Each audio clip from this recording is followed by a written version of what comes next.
Good evening, Bill. Good evening, Sandy. I think maybe for the first time ever, I gave you a bit of a heads up about what we were going to talk about this evening. Yes, I'd like to point this out that most of the time, if those of you who watch this show, I usually am coming in completely cold and have no idea what we're talking about. But today I somewhat have an idea of what we're talking about. Do you know what we're talking about? I mean, the Well, tenor I female at least sound. have one of the topics that we're maybe glancing upon. Do you want to have a go at explaining what it could be based on the homework I gave you? Well, I think what you were getting at, if this is fair, uh, is you wanted me to look up this woman, Megan Hughes, Watt Hughes, Megan Watts-Hughes, yeah. who uh, used a contraption to turn her voice into images based upon the resonant frequencies that she was singing and sort of the physics between that. So, sort of taking sound and turning it into visual, Sure, using which a a lot machine. of people do with speakers, and they put the powder on top nowadays. You see the videos of that all the time. Yes, okay. So in part, we're going to talk about Megan Watts-Hughes, mainly because I think that people like her are forgotten in the annals of history somehow. And probably because, in one way, what they do doesn't seem that important.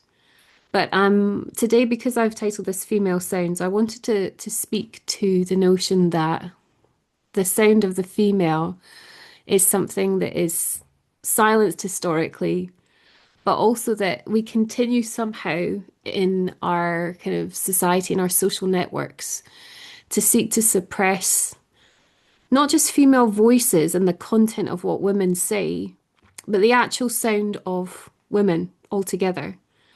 And I've been reading, somebody gifted me very kindly a little book by the wonderful Anne Carson, where there's Anne Carson. And it's called The Gender of Sound. I've got it here. So this little book has been so fascinating to me. And it was actually a colleague who got it for me to say thank you for organising a school trip to Tate Modern for her. Okay. Has kind of unleashed this whole line of thinking about um, the kind of historical context of the silencing of women, and not least because the sounds that women make have a kind of condition within them that makes them frightening. What is the definition? Is it just any sound that a female makes to female sounds, or are we making a specific distinction? You know? Well, there's lots of layers of this. So I was looking, first of all, because of what I read in Carson's book, at particularly the Greeks. And I'm just going to read it because a lot of this, I don't want to have any claim to like an original thought with this, really. I just want to convey something, really. I've been so inspired by it, moved by it. It's given me so many things to think about. Aristotle says any animal can make noises to register pleasure or pain, but what differentiates man from beast and civilization from the wilderness is the use of rationally articulated speech, logos. Um, and the idea of something being rationally articulated speech, logos, and that sound belongs or pertains to men alone means that women are somehow on the flip side of that. And that therefore anything that is rationally articulated and speech like doesn't belong to women because women make feral sounds and women make noises that may seem, I don't know if the right word would be like iambic, um, in their register. Okay. So, when you hear like goat herds on the mountainside and that kind of sound. You want to do that one more time? No, well, I mean, I've heard that sound in the countryside, in Scotland. I've heard it, on the mountainsides in France and in Italy. And it sounds very much like the ololoiga, which is a particularly female sound that's kind of written about and recorded from a historical perspective across kind of the women's noises of, for example, mourning or ecstasy.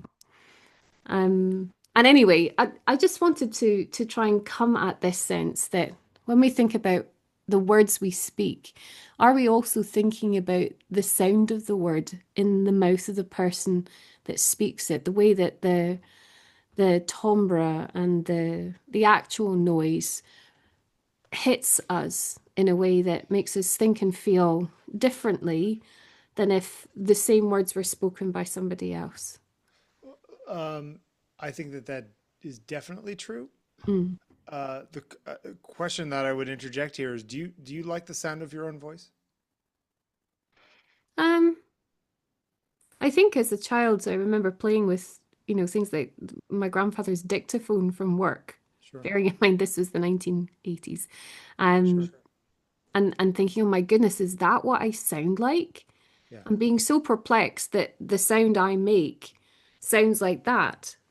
And then obviously over the years, and particularly through speaking with you actually on here, when I listen back what we've spoken about and I hear how I sound, I think I've become more familiarized with my voice and I've come to terms with it because it does sure. still sound quite foreign to me.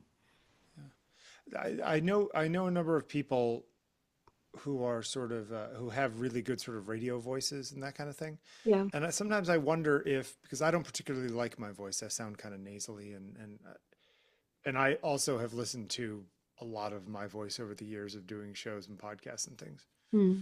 And I wonder if I would think differently about what I am saying if I liked my voice. Does that make sense?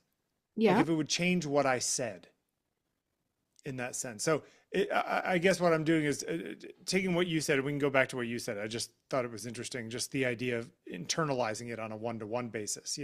Whether if I liked the sound of my voice more, would I have more weight behind what I say, or would I say things differently, or would I trust myself more?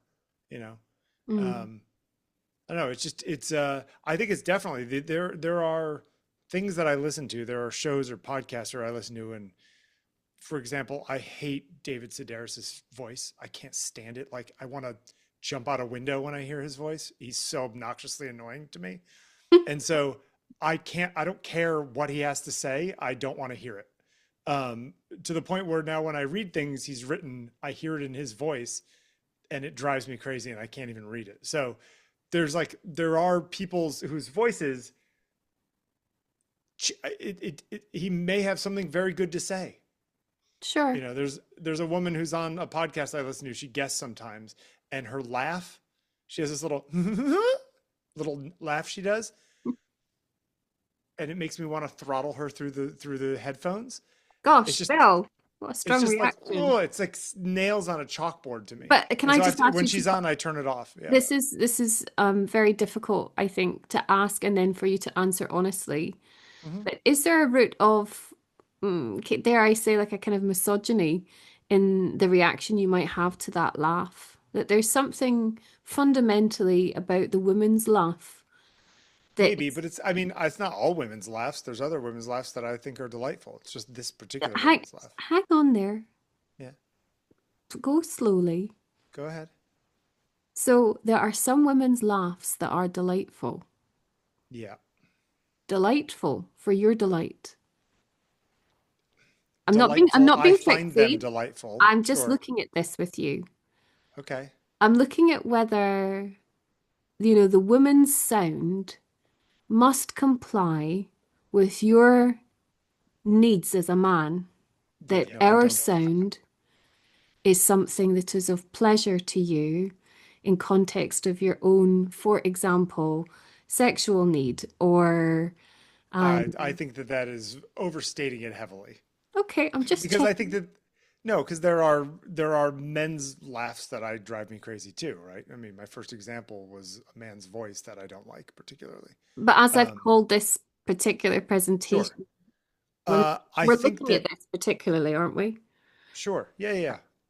I mean, I I've just thought about that because that person whose laugh I don't like, mm, I have nothing against their. Oh, actually, I don't really agree with most of their opinions either.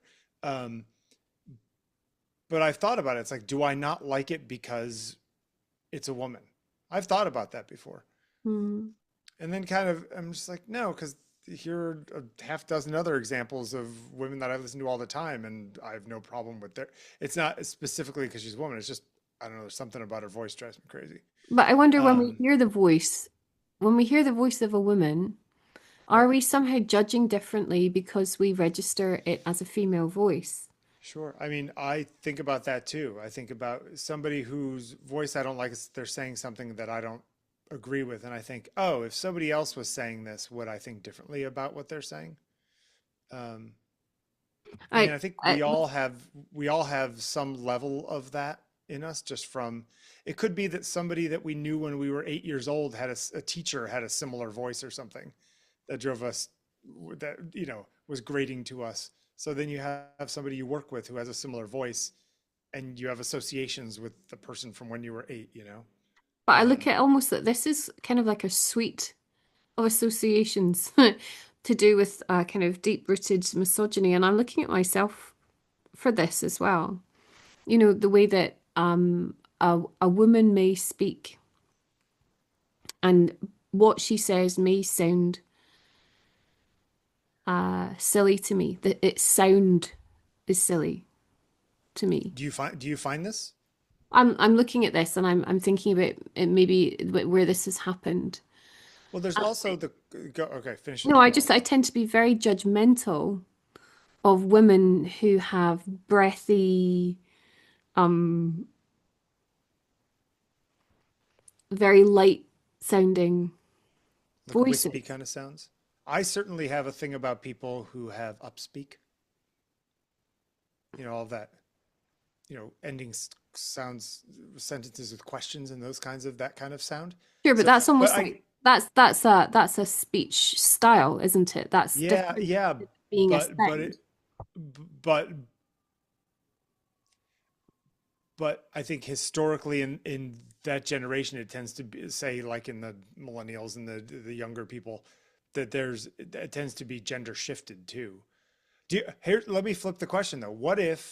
Do you think that sometimes you put more weight on what some woman says because you want to believe that women have a different perspective than men? No, I'm looking at how even for myself, considering myself to be a feminist, Yeah. uh, truly, that I still catch myself diminishing what a woman says based not entirely on the knowledge of her gender, but on the sound that she makes. Sure.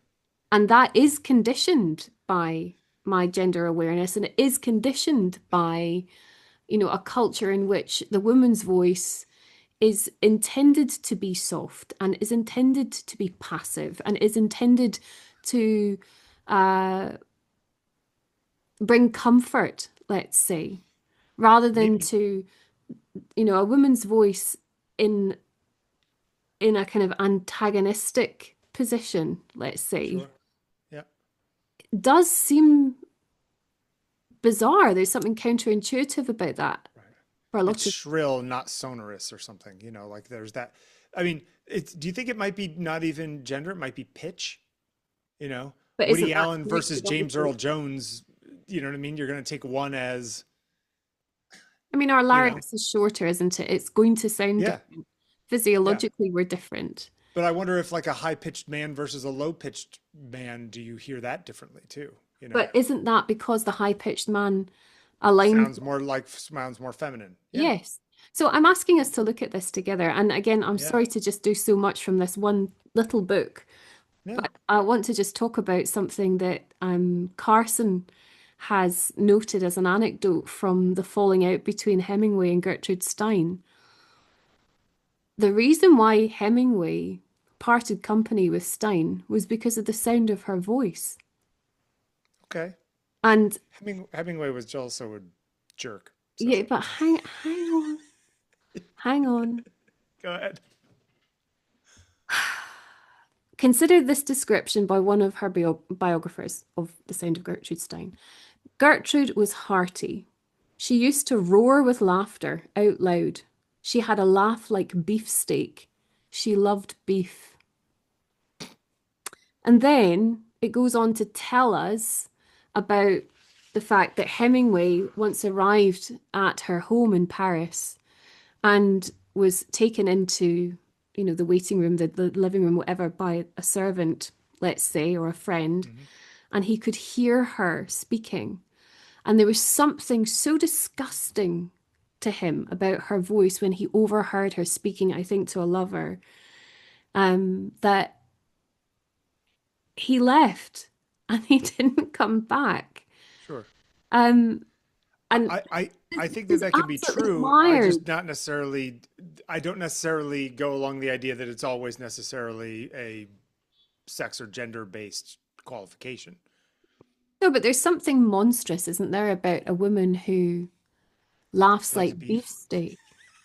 No, Yeah, but is it, sure. please let's look at this. To a man like Hemingway, who always seemed to be needing to prove his manhood and show up as some sort of idol of manliness and masculinity and all that nonsense, and drink like a fish and whore himself out and whatever all the terrible things that Hemingway did in his life.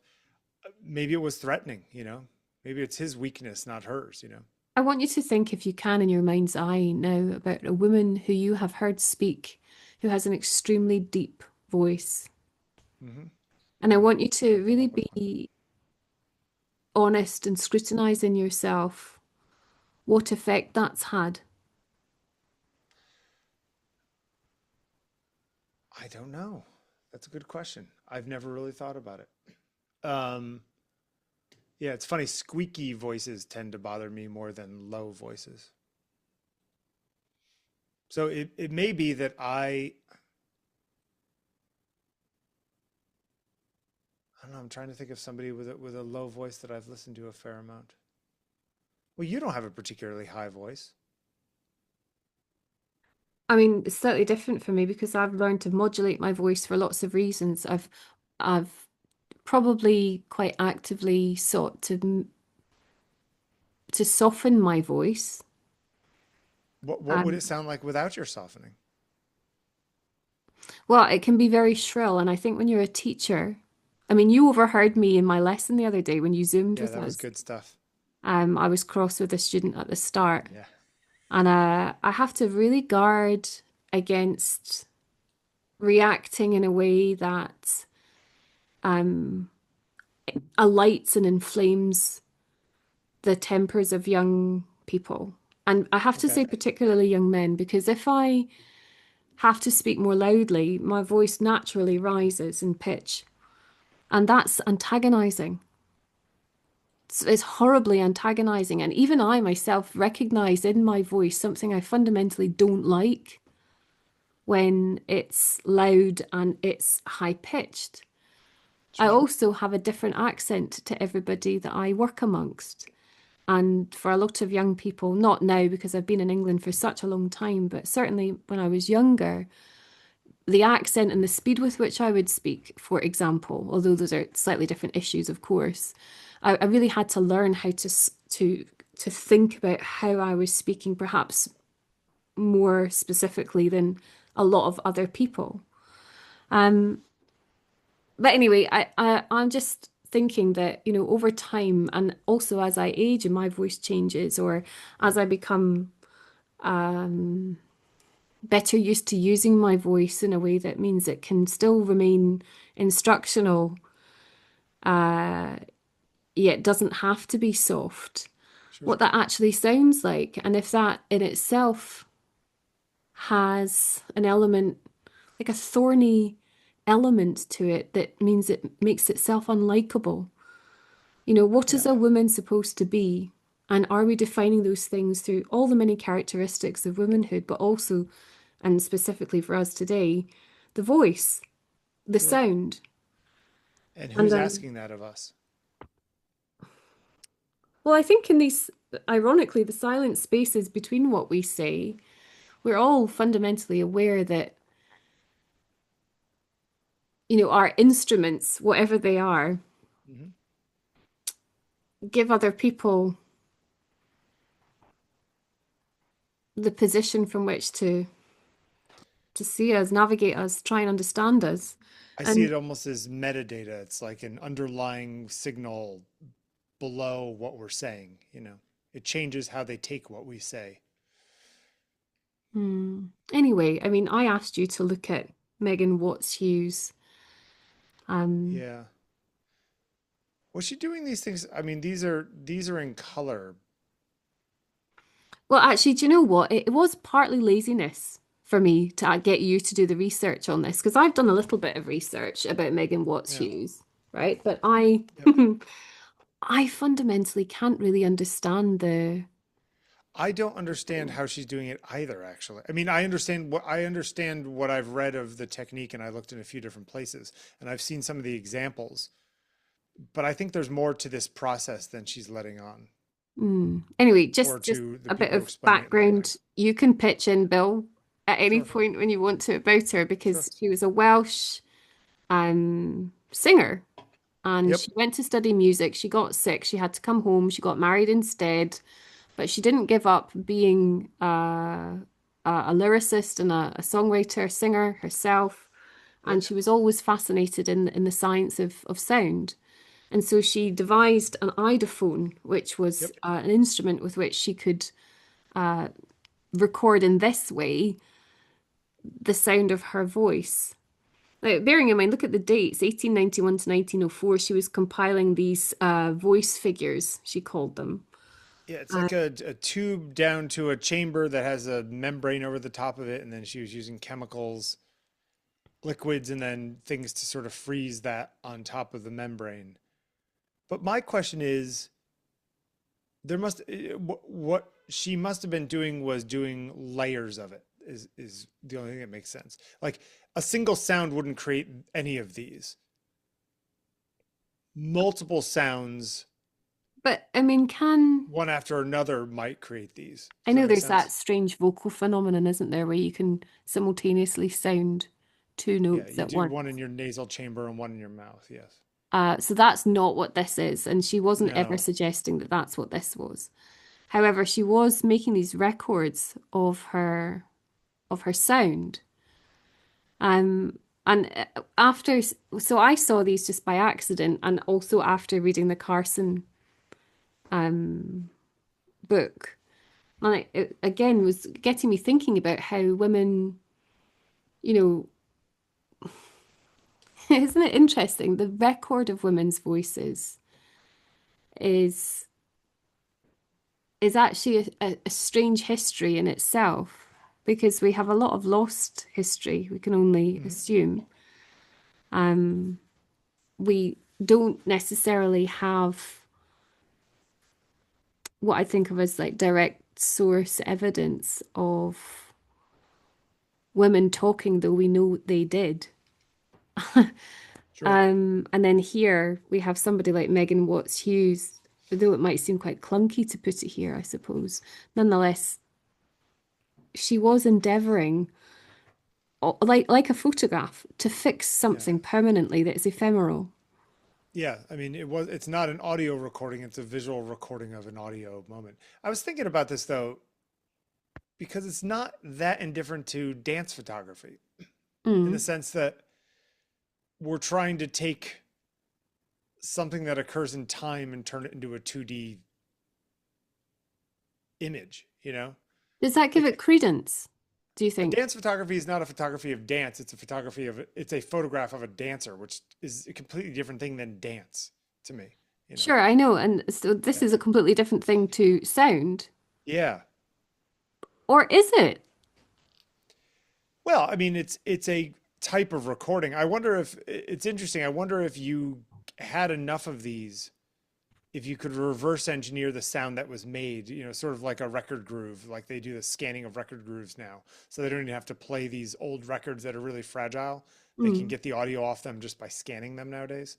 Um, I wonder if there's a way to reverse engineer this and say, oh, we know that that sound makes this shape or color, so we can actually figure out what tone she was singing at the time and actually hear her voice, even if there are, I don't know, are there recordings of her? Are there records of her? I don't know. I mean, I do know that she released a book, so there were many of these images. Um, Yeah.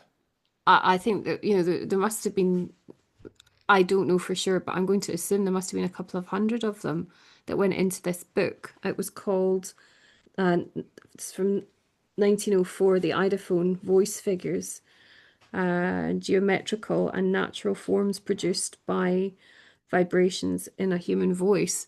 So, she was busy at this for a long time, making these records. Yeah. Um, and she died, I think, 1907. So she did this pretty much right up until the end of her life.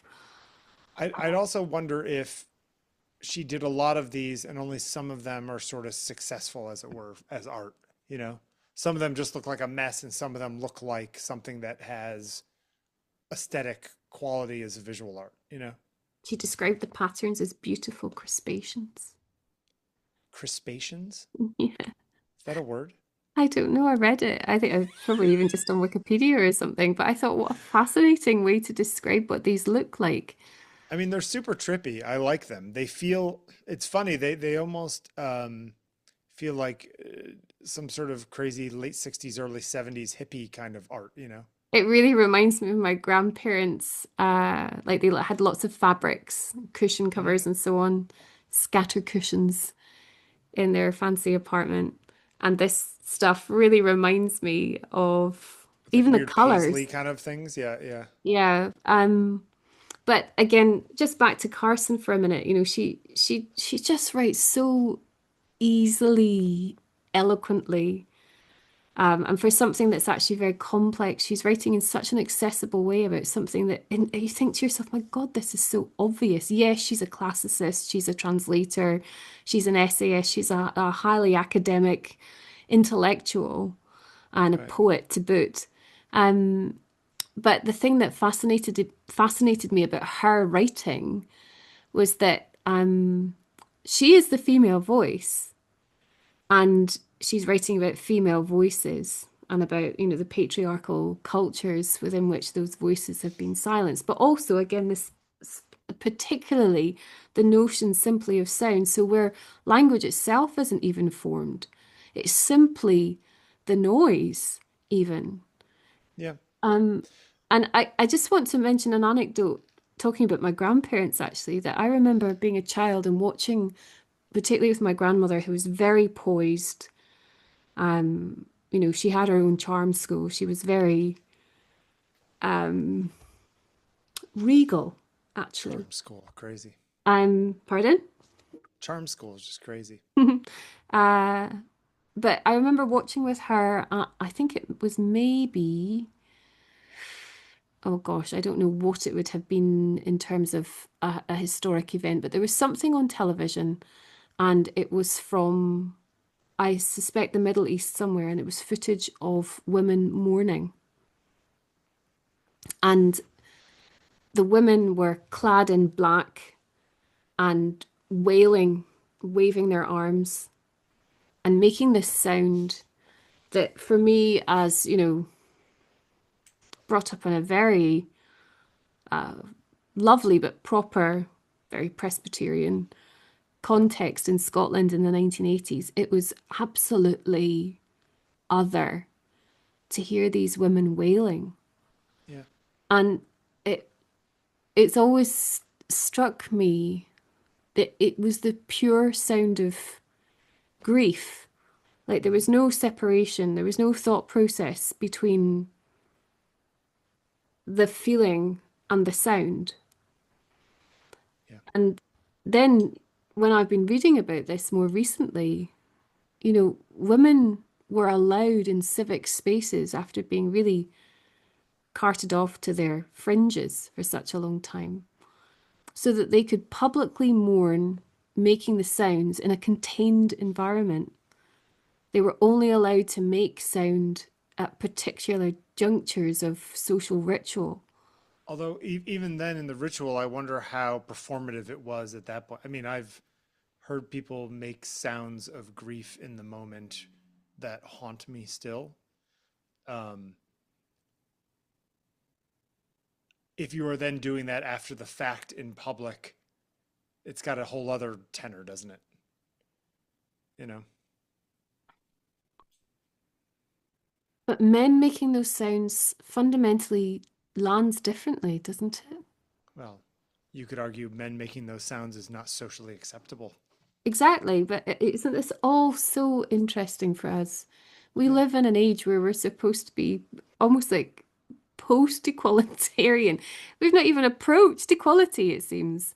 We're so yeah, conditioned to be at odds with the other. And I know I'm speaking in a really binary term here, but it it's staggering to me that Well, I should not be awake to these things until so very recently.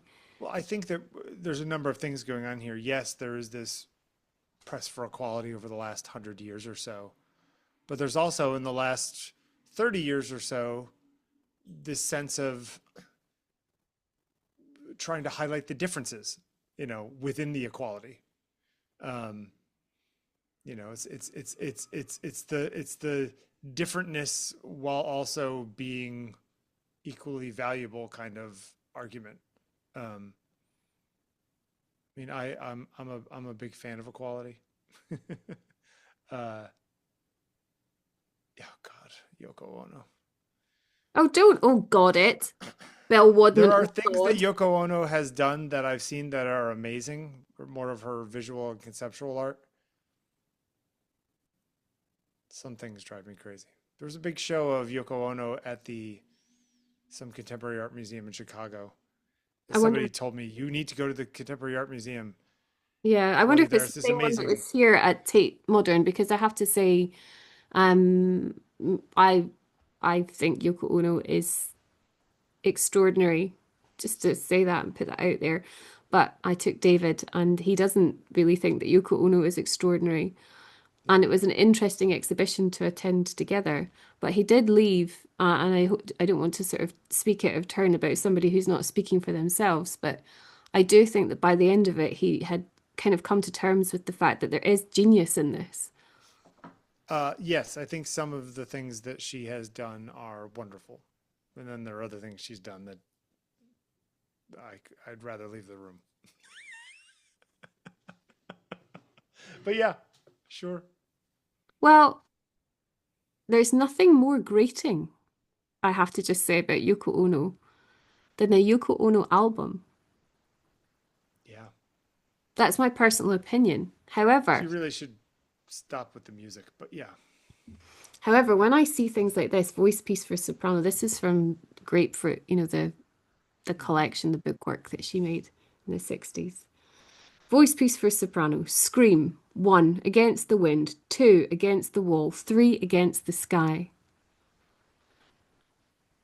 To me, this is full of almost, is it pathos? This is as if, this is the woman writing. yeah. I mean, how old was she when she made this? When was Yoko Ono born? Do you know? 30, 36 maybe. She's a bit Okay, older than John Lennon. so she's 20, mid 20s when she made this. Hmm. I see that as just young person angst. Really? Yeah. Born 1933, I was close. Um, So she's 28. Voice piece for soprano. Isn't it so that even when we see that word soprano and we understand it to be a female voice, hmm that it changes the context in which we see the instruction? Would it Even. be different if you had a prepubescent boy do this piece and sang soprano? I mean, it is meant to be participatory, so I suppose you could say that anyone, even if not soprano, could do it. I'm gonna do it after this show. I'm gonna try it. I'm gonna go outside. In sheer frustration. It's And quite also, windy out there.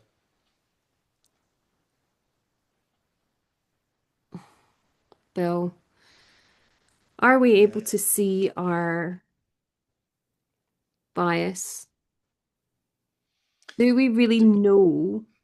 Do we really know our own minds about the no, things that spring into them? no. But I also don't necessarily know if bias has a right or wrong construct along with it. We're biased to hear the screams of a child over the screams of an adult, you know? Mm,